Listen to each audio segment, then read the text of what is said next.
Hi, fellow book nerds. So I just want to do my January wrap up real quick before the snow gets in, and I just want to put on covers and read for 2 days straight and hopefully get a snow day.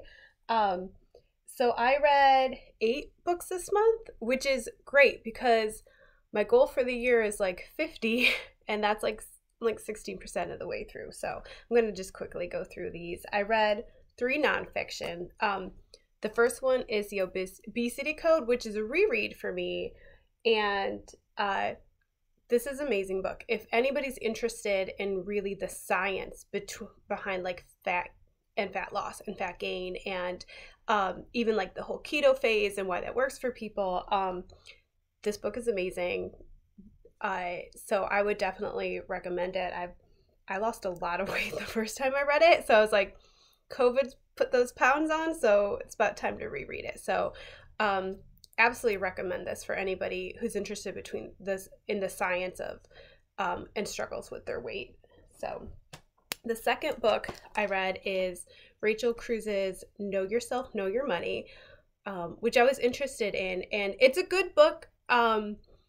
Overall, I did not get much out of it, partially because everything that's in this you can get on the YouTube videos. So I was like, okay, I've watched some of the YouTube videos prior to this and was excited about what else was going to be in here, and I felt like everything was in the video. So yeah, I don't know. And if you go to therapy, which I do because I think everybody should get some therapy in their life, I think it's healthy, I feel like you might have already addressed these things. So I grew up in a very like money anxious household that she talked about this, which is something, in therapy we realized a while ago. And I didn't feel like this really gave solutions. I don't know if it was supposed to or just be like, it is know yourself and why you respond with money. But yeah, there wasn't really any like, this is what you have, this is really how you could change it.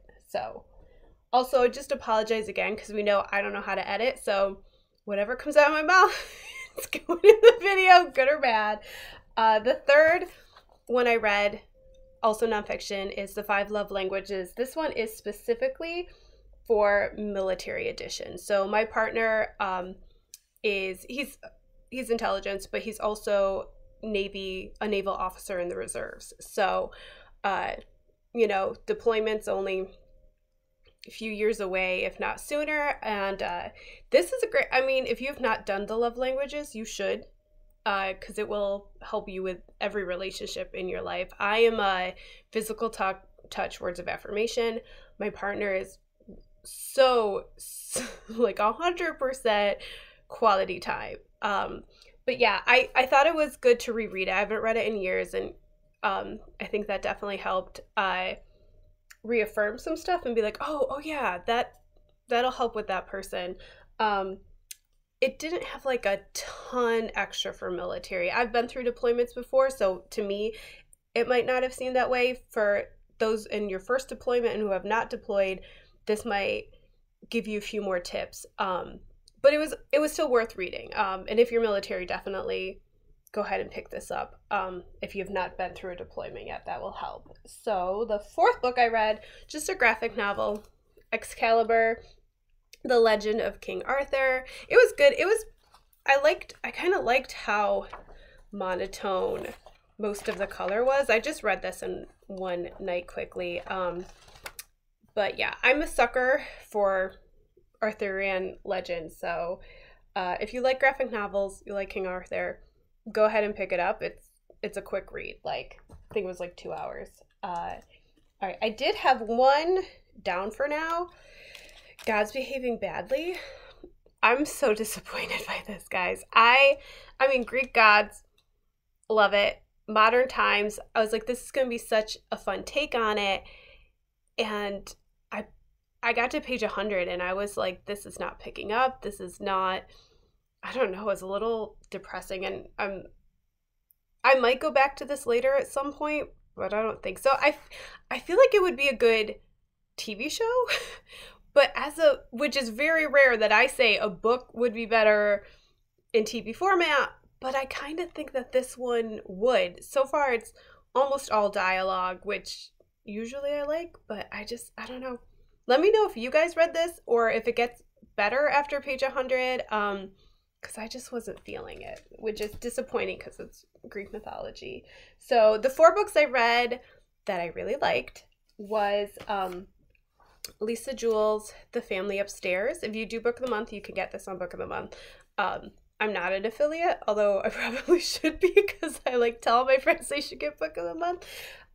So I never read thrillers really till Book of the Month, and I've been more into them, and I realized a lot of my friends love thrillers, which makes me read them more because then I'm like, oh, this is a good one, and then I hand them off to my friends. But I did like this one. I was more emotionally connected to the characters, especially at the end. I teared up a little at the end of this, and for a thriller, that is very rare. Usually I'm just like, ooh, what a twist, because I never see the twist coming. I don't try to see the twist coming. Like, I'm not one of those people who wants to guess the whole time. Like, when I get a good twist at the end, I'm like, oh, ooh, I'm glad I didn't see that. So that's the whole point. And this did have a little bit of a twist. The characters were interesting. So in it, like, you see a family kind of fall into like almost a cult, but there's this one creepy guy, like, spoiler free, there's this one creepy guy who comes in and exerts power, and there's some abuse. There's quite a bit of abuse, both child abuse and as an adult. So if that is going to trigger you, this is not the book for you. But if it doesn't, this is definitely worth a read. I read it because we're doing it as my book pick for February. I think next month I host a mommy book club for the moms in my preschool classroom, and this is our pick for that since they all love thrillers. So I would recommend this. It's fun. Okay, this one I finished last night. Shadow and Bone. I'm sure most of you have read this. It's a young adult fantasy.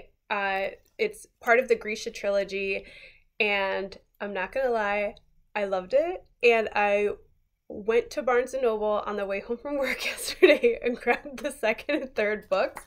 And this was a library, but I'm gonna actually go probably back at some point and buy the first book because I need all 3 with the right covers on the bookshelf. So very important aesthetics, but this was really cute. It's about this girl, Alina, and it's kind of takes place in like a Russian-based area, and there's these dragon-like creatures and the darklings and kind of everything you want in a fantasy. Like a girl coming into her own strength, and like there's a best friend kind of love trope, but you're like, is it the best friend, or is she gonna end up with the bad guy? Because bad guys can be real sexy. So yeah, if you like young adult fantasy, this is great. And Netflix is also going to be making this into a show, which, unlike God's Behaving Badly, I don't think the show's going to be anywhere near as good as the books. But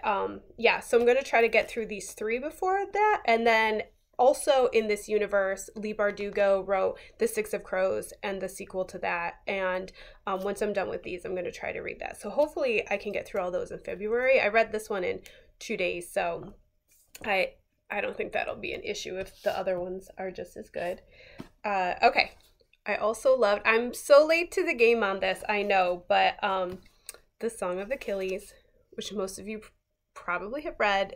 It's beautiful. It's a take on Greek mythology and the Achilles myth. It's in Patroclus, his best friend / lover. It's beautiful. It's just beautifully written, and you become, I was in love with Patroclus by the end. I was like, oh, what a sweet soul. And yeah, and I love how it has like all the characters that you see from the Greek mythology, and it's worth reading. It's worth reading. And I'm very glad that I read this before Circe, because I hear Circe is even better. So I'm probably going to try to get to that within the next 2 months. And then the last one is The Invisible Life of Addy LaRue, which is beautiful. It's just a beautiful story. The premise is amazing. You know, she makes a Faustian deal with the devil. I'm not going to go too into it because I feel like everybody's talked about this, but she makes a Faustian deal, and who doesn't love a Faustian deal in a story? And she cannot be remembered by anybody. So she has freedom, but it comes at a cost. And I honestly give her props for trudging on so long, because I feel I would not last hundreds of years if I didn't have a home and people to love. A Florentine sunset, you can only see that so many times, and trade that for every other good thing in the world. And yeah, it's a little bit of a twist, and it's just there's just beautiful stories throughout it. A lot of my book club, we did that this month, and some of them thought it was too long for them. They're like, she could have cut a lot out of the middle, but I kind of liked all the small stories and all the people that came within her life. And I don't know, it's just beautiful. It's just beautiful, and I feel like it's perfect for this time of year when it's cold out and you just want to curl up in a blanket and read a good, magical, heartwarming book. Yeah, and I'm kind of interested what you guys think as far as, do you think there will be a sequel? I did not think that at all, but two of the women in my book club were like, do you think that she set it up for a sequel? And I was like, it could go either way. I don't think so. I think this is perfect as a standalone. But yeah, if you've read this, let me know what you think. Let me know if you think there will be a sequel. So, all right, that is all I have for today. So I hope you guys are getting some really good reading in, especially with a snowstorm on its way on the East Coast. Here in DC, if we get like 2-3 inches, we close down. So here's a preschool teacher hoping. So anyways, yeah, happy reading, and I will check in with you guys later. Thanks.